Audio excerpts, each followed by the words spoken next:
Hello, everybody. Welcome to the fourth episode of CAEL Live. As is tradition, here is our quote for the day. It's difficult to learn from success. I've learned mostly from my mistakes. I will reveal the author and talk about them a little bit towards the end. But if you know the answer, please comment below. For now, let us start our show.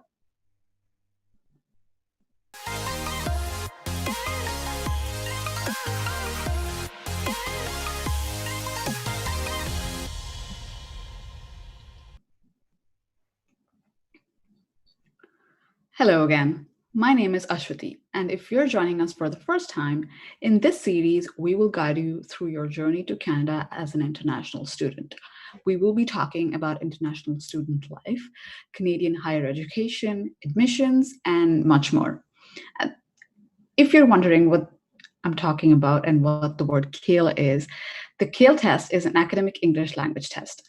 The difference between this and other English tests is that this one is specifically made for students wishing to pursue higher education in Canada. This test is accepted and preferred by more than 180 institutions across Canada, and it can now be taken online at home if you're located in Canada.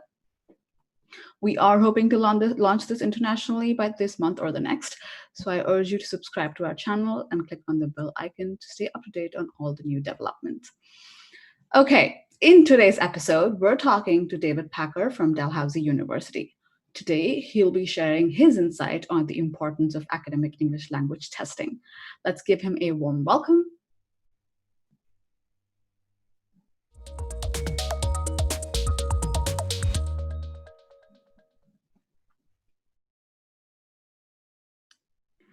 Hello, David. Welcome to CAEL Live. We're really excited to have you on our show. How are you doing?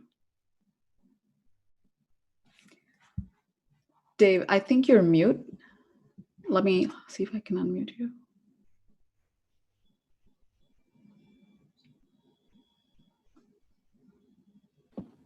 Sorry about that. Thank you very much, Aswati. Nice to meet you. I'm happy to be here. That's great. So I am looking forward to dive into our questions. And for those of you who are watching, please feel free to ask any questions you have about academic English language testing in the live chat below. So David, let me start with the first question. Tell us a little bit about yourself and what your role is at Dalhousie. Sure. Dalhousie, I'm just a bit of background on Dalhousie itself. The university is one of the major universities in Canada, and we have a very robust and lively group of international students already who attend at undergraduate and graduate school. And my job is, as the director of the English language programs, is to work with our students both before they actually move into their degree program in a pathway program called English for Academic Purposes. And also once they're in the program, we offer a number of, and work with the students on their transition into their degree program by working with them and supporting them as they work through their, issues with understanding lectures and readings and all that kind of stuff. So that's what I do. I have a staff of about 22 instructors, and we work diligently all year round with the international students. Wonderful. So before I ask my next question, I have a primer question. How long have you been with Dalhousie University, and how long have you been working with international students? Oh my gosh, that's two different questions, and one of them is a bit surprising, but I've been with Dal for 10 years. I came and arrived from Australia in 2010, and I have been with the English language program since then. But before you were born, I had already probably been teaching for a number of years. I began my teaching career in the very early 1980s, and I have been teaching English language since then. 6 or 7 different countries around the world, including twice in China, New Zealand, Japan, Eastern Europe, you name it. Canada, of course, I'm teaching there as well. So, I've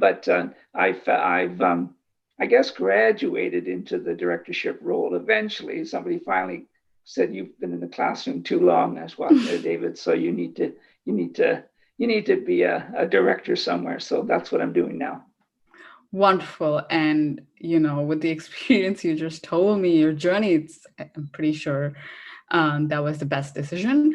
But the reason I was asking you that question was because I wanted to know, in your experience, and especially since you've worked with so many international students in so many different countries, um, what has been your experience with international students, and how do you think that, that landscape is changing over time? That's again, it's kind of two questions. And I actually tell in my international students or any international student I'm working with, whether it's in a classroom situation or in my office or when I meet them in events around the world, I say to them that, you're very smart. You're not only are you smart in terms of your uh, academic career and where you're going, but the fact that you're going to now take a great big step and you're going to try to do a degree in your additional language in another country, away from your family and your supports, um, that's a very big step. But it's also one thing that I think that you have to realize that you're from a group of very special people around the world. And that's how I always view my dealings with international students. I don't, there's no um, deficiency, when it comes to going into a degree program. The students are working in a language that is, especially when you're at a degree program or a college level, whatever, once you're out of high school and into the so post-secondary area, the language is tough. It's something that we have to learn. And my colleague, one of my very special colleagues, always uses this expression when she's talking about English and for academic purposes, and that is, English for academic purposes is everybody's second language. So whether or not it's your English is your first language, your second, your third, whatever, the academic area of English is a specialized area for everyone. Great, that was a great response. And we will be, for people who are curious, we will be getting into academic English language a little more in terms of questions. So there's one thing that I wanted to, I've moved here very recently, so I'm still not extremely 100% sure on the different names that the province and collection of provinces have. So with respect to Dalhousie University and with respect to Canada in general, would you say that, could first, if you could make me understand the difference between what is Maritimes and what is Atlantic province? Okay. Okay. That would be great. Yeah. Well.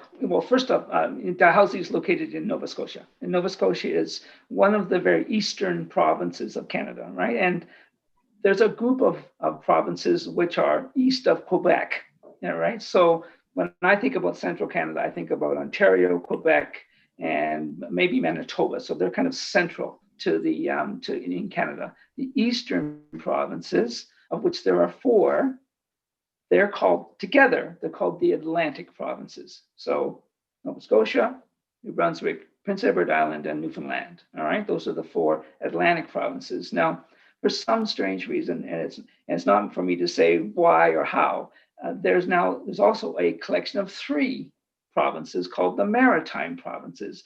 Those are Nova Scotia, New Brunswick, and Prince Edward Island. So we exclude Newfoundland from that name. So the Maritime provinces are the three provinces of those what I just named, and the Atlantic provinces includes Newfoundland. Okay, so that's how it kind of works. So, but in terms of people listening here, just in terms of the geography of Canada, we've got Vancouver, British Columbia on the west coast, and on the east coast is Nova Scotia, and we're like bookends when it comes to Canada. It's very similar climates. Oh.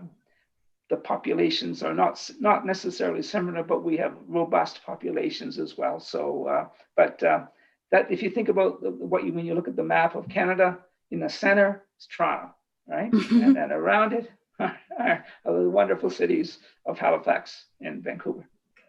That's a good tip for people who decide their college based on the weather. That's for sure. So, if you like more, steady weathers, maybe those two places you can look at. And the reason I asked you this question about Atlantic provinces Yeah. is that I wanted to know, like in your experience, how has the international student kind of like topography or like the experience changed in the Atlantic provinces over time?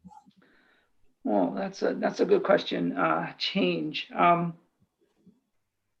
Well, certainly it's grown. All right. So first thing, it's grown in the last 10 years. There are a number of universities here. Dalhousie is not the only one. We just happen to be the biggest and the best. But the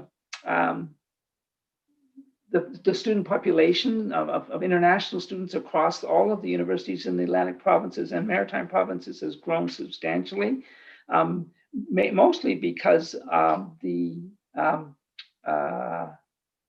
the quality of universities. And maybe this is something you would speak about this when you're talking about with other universities or other representatives from across Canada as well, that we have a public system at the post-secondary level, and because of that, governments support us so that we have an obligation to have very good quality across the country. So international students are recognizing that and coming to Canada to study. And so we're just part of a bigger picture, actually, in terms of the number of international students that come to Canada. Probably, and maybe your listeners do too. They probably have friends, they have relatives who are either considered to come to Canada and have come here to study, because I don't remember exactly the figure, but it's into the hundreds of thousands of students who come here every year to study English, and a very large proportion of those students also study at a post-secondary institution like Dalhousie. How have the students changed? I don't think they've changed. I just think they're getting smarter about their choices. That's all. And so, when I started in this business, probably the place where international students really wanted to go was the United States and Britain. Now, they still go to the United States and Britain in great numbers, but now they go to Canada, they go to New Zealand, they go to Australia, they go to Ireland, they go to Malta, depending on what kind of English language courses and programs they're looking for, right? But have they changed? I don't think so, not in terms of their ambition. I think that still remains there. And people are seeing that a degree from a quality university in Canada, Dalhousie, St. Mary's, McGill, Queen's, whatever you name them, is a ticket. It's a ticket to success. Absolutely. I hear what you're saying. I know my friends, a lot of them were motivated by just where they go more than kind of like, and it's two ways, right? Some people pick courses, some people pick the university. So, what you said totally resonates with me. And I like that you brought up the conversation about people going to different countries and then keeping Canada as a good option in there. But I wanted to kind of zoom into that a little bit more. Within Canada. What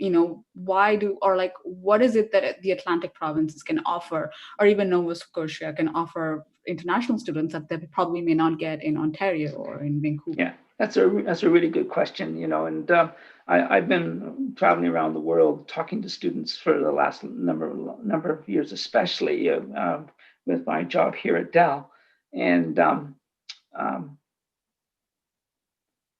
one of the first things I say to them after we show the videos of this wonderful climate and the wonderful scenery and the pub life and the entertainment that's in the city and so on, after we do that, I always say to them, if you want to go to a big city, And yeah, and that's what your dream is, to live in a big city with, subway trains and lots of hustle and bustle and thousands of places of entertainment and lots of people crowding.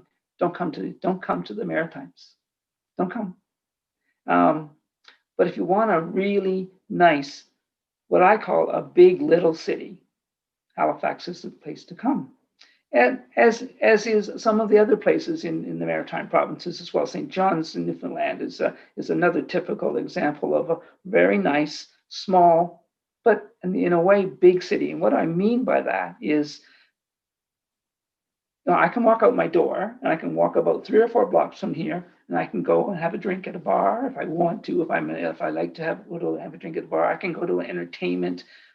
Well, normally in pre-COVID, I could go to all kinds of shows and theaters and all kinds of things. I can wander down to the boardwalk and walk along the boardwalk by the harbor and admire all those cruise ships, which I can't go on because I can't afford them, right? But and I can do that in a number of ways. I can walk there, and I'm secure and safe. This is another thing about the Maritimes. It's a very safe place. Of course, we have people who don't make it safe sometimes, but generally, it's a safe place. And so, when I'm talking to parents, that's what I also always bring up, that if their son or daughter wants to come here, that we're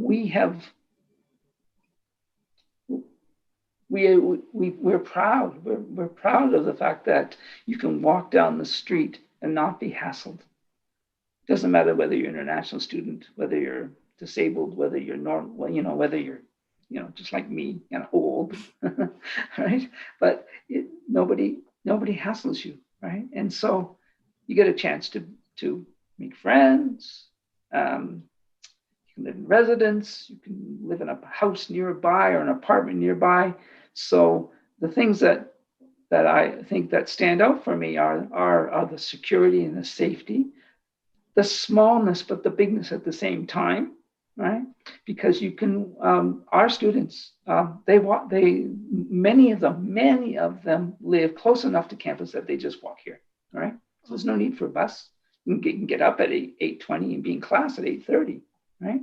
So this appeals to a lot of people, and so I don't know what else I could say, but that's about it for now. Yeah, it is appealing to me as well. I mean, Yeah, like you that coming sounds. to visit? I've always wanted to visit. Now I know that the term for that is maritime, and I always wanted to visit Newfoundland as well. But we just got here, and a couple of months after we got here, COVID happened. So unfortunately, we're here. I mean, I still love Vancouver and it's beautiful, but like I'm saying, in terms of like traveling, like quiet places that still have the city is totally my jam. I love that. Makes me feel very safe, and well, I can explore. When things get better, make a trip across. All right. Absolutely. Now that I know Nova Scotia is going to be my first stop. Okay. Thank you for that. And we can go into a little bit more of the test questions. So the topic for today is academic English language testing. I know that a lot of students who want to study abroad have to give this test. Most of them have to give English tests. And sometimes we also get this question of like, why do I need to give this? I've been studying in an English medium school. I've been like, I'm probably from a country that already speaks English. Why do I need to do this? So we thought that this episode, we can talk a little bit more about the importance of academic English language and why we especially use one like when you're coming to study abroad. Sure. So can I correct one thing you just said, if you don't mind? Yes, please. Because if you come from a country where the language of education is English, for the most part, in most universities across Canada, you do not have to take an English test. All right. Mm-hmm. Yes.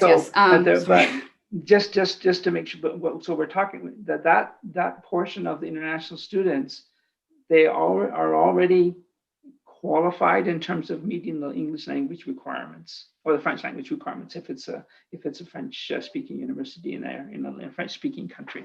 So yeah, so just I didn't mean to interrupt your flow, but yeah, I want to just make sure that we're talking about another segment of the international student population, a large segment, yes, but anyway, just want to let you know that. Okay. No, that's fine. Thank you for correcting me. I kind of like in the flow of my I just said what I did. What I didn't say what I was intending to say, but what I meant was that people who like on our Instagram, people, students who even though they're not from like an English speaking country, especially like for example India, where you're ideally it's not an English speaking country, but we speak English all the Yes, time. exactly. So I think that's what I was trying to say, that like a lot of the students in their moment of frustration because they're not able to find a seat, or they're not able to like, and especially because of COVID, Right. they're not able to write their test. There a lot of Right. them are like, but I'm so fluent and I'm so good at it, why do I need to take an English test? So Right. that is what I meant. Okay. Thank you for correcting me and catching that. So continuing that conversation, how, if you could tell us a little bit, especially since the difference between like studying or preparing for an academic English language test versus just generally studying English, like what's the difference between that, and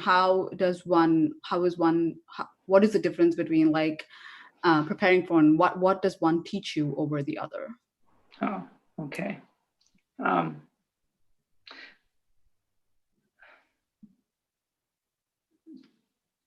How do I put this? If you're studying a language, let's say it's English we're talking about here. If you're going to study a language, most people have a purpose for doing that. Sometimes the purpose is to learn enough language so that when you travel to that country where the first language or the home language is English, you don't get lost and stuck somewhere and can't find your way out of out of the building because you can't figure out how to ask people how to get out. So there's always a purpose behind the studying of a language. So if I want to go to Italy and spend a few months in Italy, before I go, I'm going to study some rudimentary Italian that will allow me to be safe and secure and actually just be able to function catching trains and buses and reading signs and so on. Um, if a person then, let's say, moves to Canada, not intending to go to university, but they want to work, or they want their family to live here, then the level of English that's required is more substantial, and in lots of cases, if the person immerses themselves in the culture of the English language culture, they will actually pick it up. They will actually learn a lot of English that's just because it's acquired socially. Again, that kind of English language is the kind of language you and I are using right now. We're just talking to each other. I'm using at the maximum, I'm using about 350, maybe 400 words. That's all I'm using, but I'm using them in different orders, and I'm using them in different ways. All right. So that's one thing about learning English language. And then we have this strange thing called university or college, and we have this other thing called academic English. Right. And academic English is a very special language. So when a person decides they want to go to a English language country and speak and study in English, there's an acquisition time. All right, there's a time to learn it. So always think about having the English language learning come first before you take the test. That sounds kind of silly of me to say so, but I do know that there are some people who think even though I don't speak English very well, if I just study for the test, then and I pass the test, I'll be fine, and I'll go to that country and I'll be fine at the university. that's that's really chancy. That's really in my opinion, not a good idea. Studying English to before and preparing for the test at the same time is the way to go, because at some point you're no longer going to be taking the test. You're actually going to have to use the language. So one of the um, considerations that I think many students need to think about is that they have to improve all four of their skills. I think you know, if I just read and read my vocabulary and work on my vocabulary, it will increase a great deal. All right, but if I then have to use that and speak the words, that's a whole different skill. So taking a test, and we have lots of good ones. CAEL being a good test, one that actually very well assesses a student's ability to use English language. That's a it's a what's the word I want? It's a measurement of a person's ability then to move forward into their academic classes. That's very well put. I was just it makes a great segue into our next question, because you did talk about how studying for academic English language tests kind of help you later as well. And so I wanted to bring in the topic of integrated testing. So like CAEL is an integrated test, yes. CAEL test that we provide. And I just wanted you to kind of like talk to our audience and tell them like why integrate, like, first of all, what is integrated testing? Okay, what am I saying? Yeah, good. I'm glad you asked that question, because that's really important.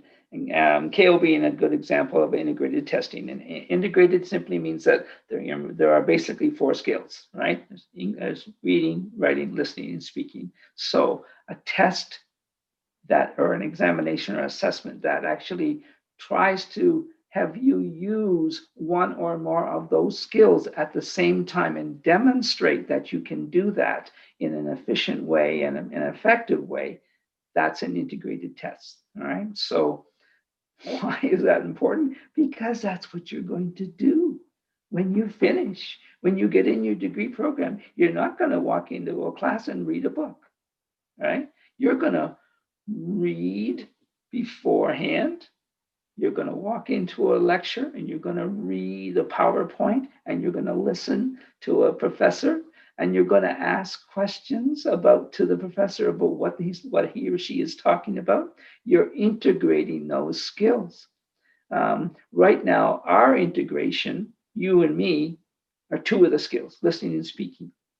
Right now, I suppose, if I was better at this, I could be typing as well and entering things into the chat, right? And then I am doing more than just listening and speaking. I'm also writing at the same time. And these are the things that make for a successful student, right? If you don't have those skills, and if there's no assessment of your ability to do that, are you going to succeed? Are you going to get your degree? How hard are you going to struggle? So having an integrated test like CAEL, like TOEFL, IELTS, the three major ones that I know of, they're all integrated, and they all come with good credentials, so to speak. Okay. Wonderful. Thank you for explaining that. And I'm sure that people who are watching us have a little bit more understanding on what integrated testing means and why it's important.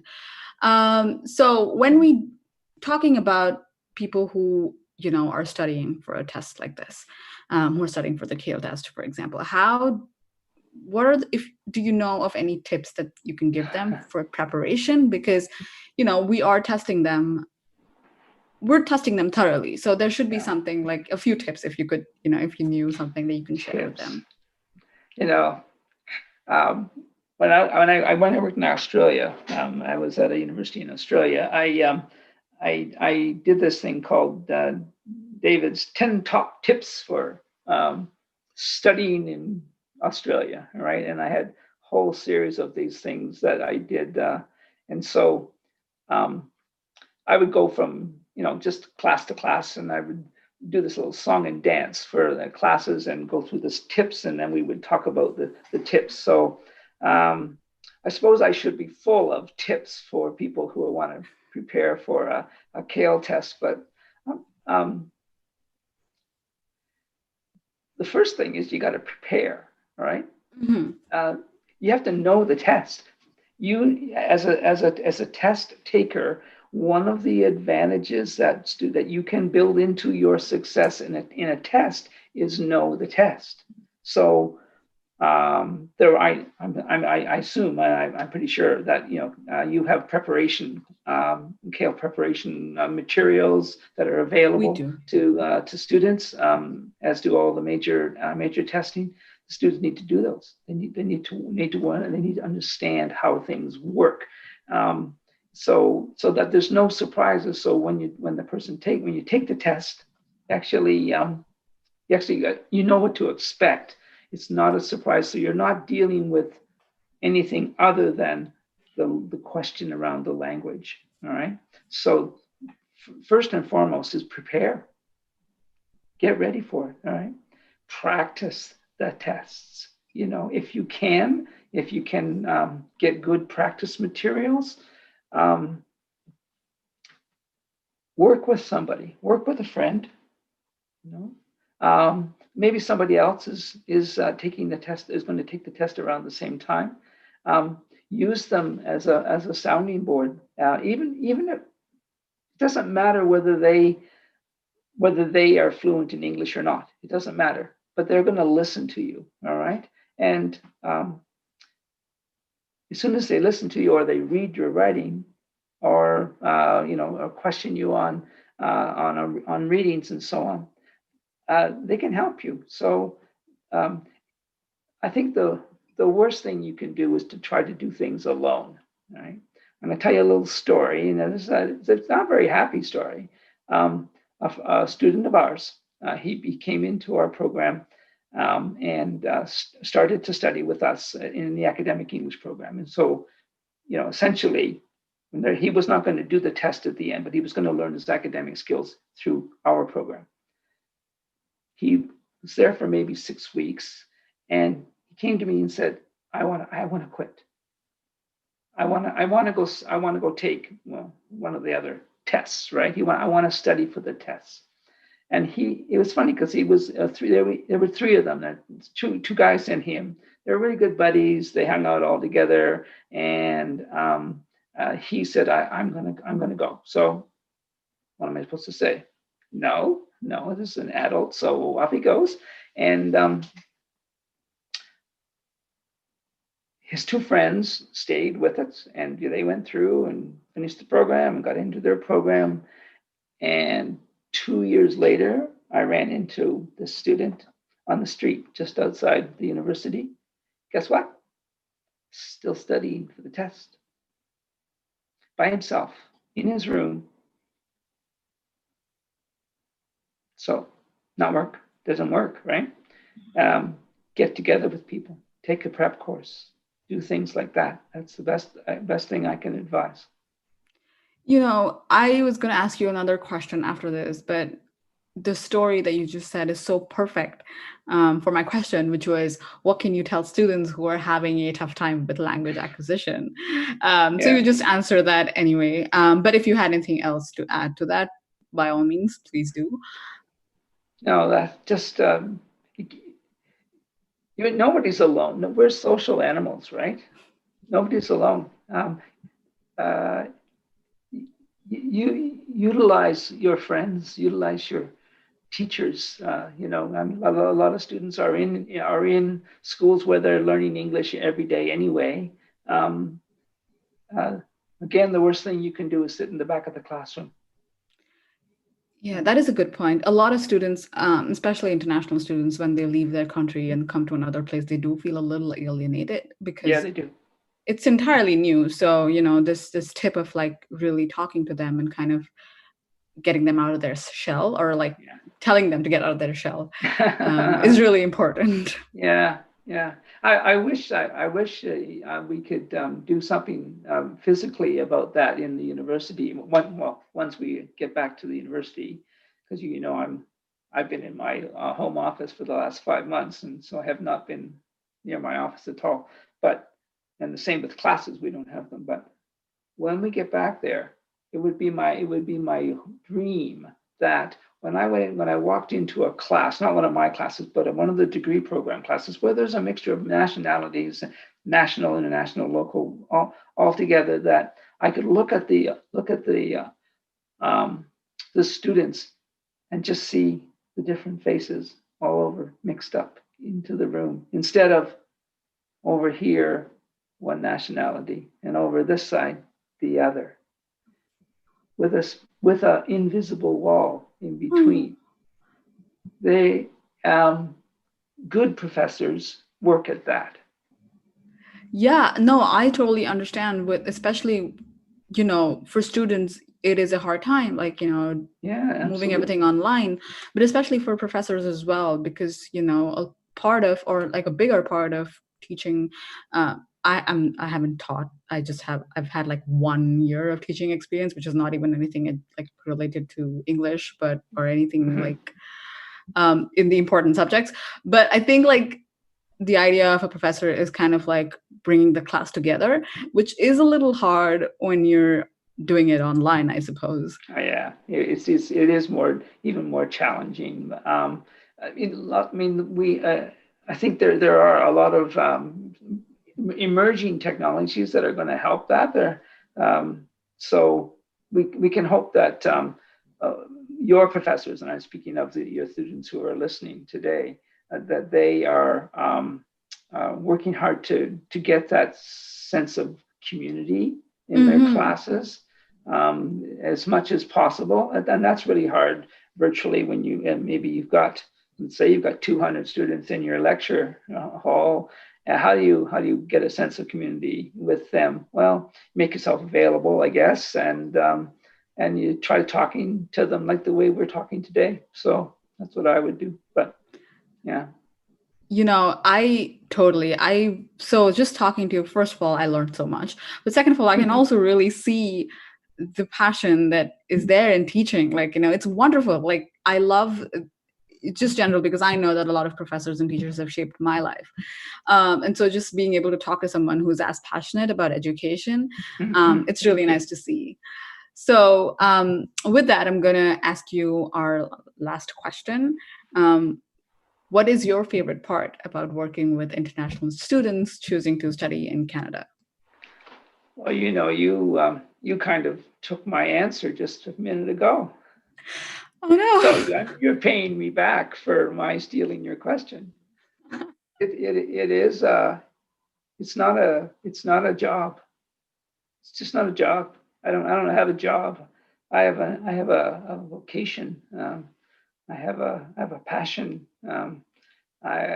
I have worked for over 35 years with international students. That's all I've done, from 6-year-olds to 60-year-olds, in many, many different kinds of locations and venues, and from primary school to post-secondary to community. And I do it because I think it makes us all rich. It makes us all richer if we see ourselves as citizens of the world. And I know that sounds trite, but it's absolutely something I believe in. I've shared that with my children. I hope that they're global citizens. I think they are. And But I hope that when students leave my program, um, because I say, listen, what we've done for you is opened a door. That's what our job was. Our job was to open the door, and so that when they go in through that door, they're ready to do what they want to do. All right. And so testing is one way to enter the door. There are other ways as well. And so that's what drives me. That's what gets me up in the morning. And so, yeah. That's very that's inspiring. Thank you for sharing that. It's really inspiring. And there are a few people who are echoing my thoughts. In the comments, Kareem says, David's clear explanation of teaching integrated skills helps students understand the underlying reasons and the importance of improving all skills at the same time. Right. So you have a fan Thanks, here Kareem. with us. That's very nice. Great. So that is the end of our questions. I have so many more questions for you, but we are a bit short on time. So thank you so much for joining us and answering our questions. I'm sure everyone who joined us here, like Kareem said, will look at academic language testing in a new light. It was great talking to you. Oh, thank you for inviting me. Thank you. So that was David Packer with a powerhouse of information from Dalhousie University. If you joined us a little late and if you missed a question or if you wanted to ask another question, please ask us in the comments below and we'll try to answer it in our next episodes. And more importantly, if you found this video useful, please send it to somebody else you think is either intending to study in Canada or is just looking to study abroad. There's a lot of guidance here, so please do share it with people who you think might find it useful. And I mentioned last week that the CAEL test lessons will be on a separate playlist. So if you're looking for CAEL prep, head on over to our CAEL Time with Brandy playlist. We drop a lesson every Tuesday. You can also ask CAEL prep questions in the comments. And if they haven't been answered in subsequent episodes, Brandy will answer them when she comes live. If you want to learn anything specific about the CAEL test that we haven't mentioned, please let us know in the comments below and we will try and make an episode out of it. Okay, meanwhile, we can find out who the author of our quote is. I shared a quote early on the show. It is difficult to learn from success. I've learned more from my mistakes. And this was said by none other than Louise Penny. Mystery buffs like me will know her from her most popular novel series about a French-Canadian detective, Armand Gamache. I Googled how to say the last name. This quote was said in a New York Times article when she was being interviewed for her 11th addition to her series named The Nature of the Beast. So that is the name of the 11th book in her series. The series is about a French-Canadian detective. But I also came across a really interesting interview on CBS News about how she created Armand Gamache. People who are interested in storytelling and novels like I am, this is a really interesting piece of interview. You should check it out. She talks about why and how she decided on her character for Armand Gamache. I will link it in the description below. So if you like reading detective stories, do check her out. Her name is Louise Penny. So that is the end of our show, but I wanted to remind you that if you are an international student living abroad or in Canada, you may be eligible for the CAEL scholarship. If you took the CAEL test on or after July 2020, or if you're planning to take it in the near future, within this year, you can win 5,000 Canadian dollars towards your tuition. We usually announce results in a year, so you have a lot of time. I will link our scholarship page below and you can check it out. If you have any doubts, please let me know in the comments below as well. And that's it for today. We have yet another exciting episode planned for you next week on Thursday, September 3rd at 11 a.m. PST as always. Please do join us and please also invite anybody else you think is interested in studying in Canada. So until next week, see you and please stay safe. Bye.